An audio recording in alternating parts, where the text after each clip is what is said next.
Hi అండి, welcome to my channel. నేను మీ రాజేశ్వరి. ఇవి రేషన్ బియ్యం వేస్ట్ చేయకుండా మనం ఈ బియ్యాన్ని క్లీన్ చేసుకొని దోశల పిండికి ప్రిపేర్ చేసుకుందాం. ఇది 1 కేజీ తీసుకున్నాను. అలాగే సగ్గు బియ్యం ఒక హాఫ్ కప్పు, మినప్పప్పు 1/4 కప్పు, మెంతులు 1 స్పూను. మెంతులు వేయడం వల్ల మనకి దోశలు అనేవి కలర్ఫుల్గా వస్తాయండి. అలాగే మినప్పప్పు వల్ల దోశలు అనేది చాలా బాగా వస్తాయి. ఈ సగ్గు బియ్యం అనేది మనం ప్రతి ఒక్క దాంట్లో యూజ్ చేయడం వల్ల ఏ ఐటమ్ అయినా చాలా బాగా వస్తుంది. ఇడ్లీలోనైనా, అలాగే దోశలోనైనా, గుంట పొంగనాలైనా, దేంట్లోనైనా చాలా బాగా యూజ్ అవుతుంది. ఇవి మనం ఇలా తీసుకొని ఇవన్నీ ఇందులో మిక్స్ చేసుకొని క్లీన్ చేసుకోవాలి. మంచి క్లీన్ వాటర్ పోసుకొని ఇందులో ఏమైనా ఉంటే మొత్తం బాగా క్లీన్ చేసుకున్నాక ఇదిగోండి ఇలా కడుక్కొని మనం నానబెట్టుకొని పక్క పెట్టుకోవాలి.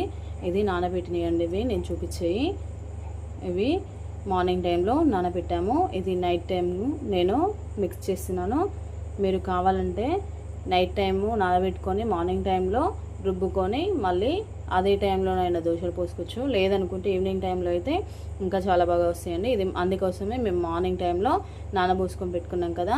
ఈ నానబోసుకున్నట్టుని నేను ఇప్పుడు నైట్ టైం అయింది, ఇప్పుడు మిక్సీ పట్టుకుంటే అది పిండి అనేది మక్కుద్ది. కాబట్టి రేపు మార్నింగ్కి వెళ్ళిన దోశలు అనేవి చాలా బాగా వస్తాయి.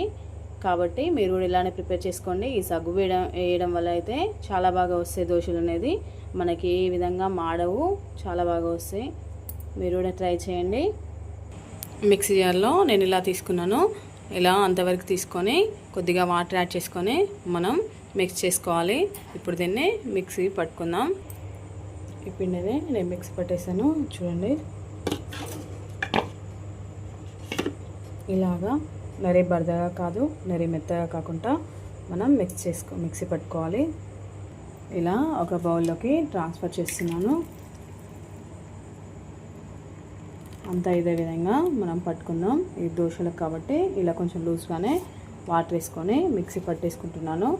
లేదు అనుకుంటే గుంట పొంగనాలకైతే కొంచెం బరదగా పట్టుకున్నా చాలా బాగా వస్తాయి గుంట పొంగనాలు.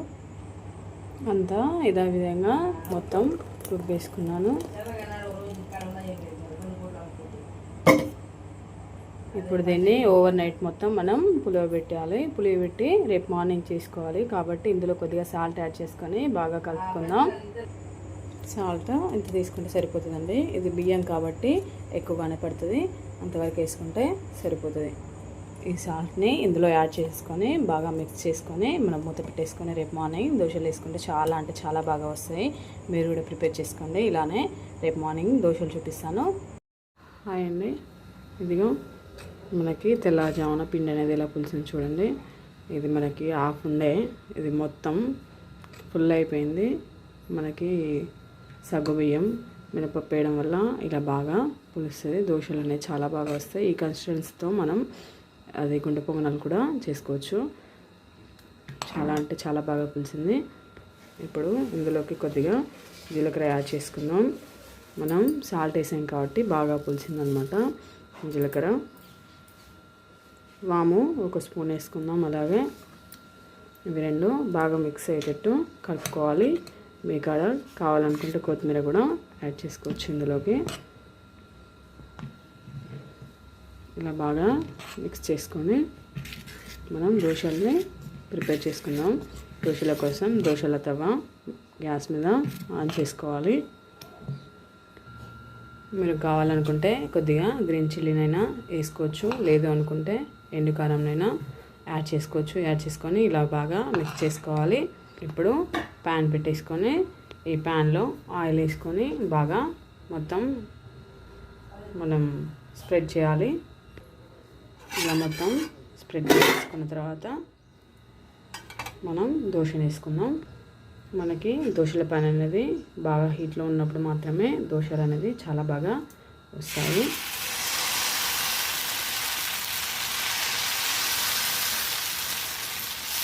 ఇలా మొత్తం స్ప్రెడ్ చేసుకుంటూ దోశల్ని అన్నిటినీ ఇలానే వేసేసుకుందాం.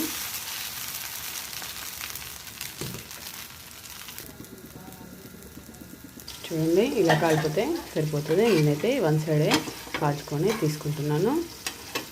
అని ఇలానే కాల్చుకొని తీసేసుకుందాం.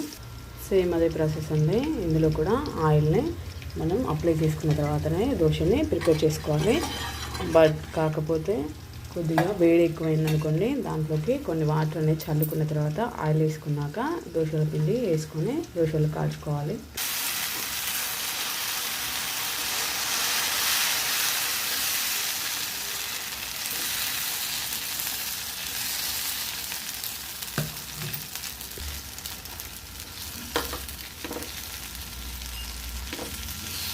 మొత్తం ఇలానే స్ప్రెడ్ చేసుకుంటూ మనం దోశలు అనేది చాలా నీట్గా వస్తాయి, చాలా బాగా వస్తాయి. మనకి దోశ అనేది బయట మనం ఎలా చేస్తామో సేమ్ అదే వేలో ఉంటుంది. ఇది ఇంకా మనకి ఇంట్లో చేసిన దోశ కాబట్టి చాలా హెల్దీ అండి.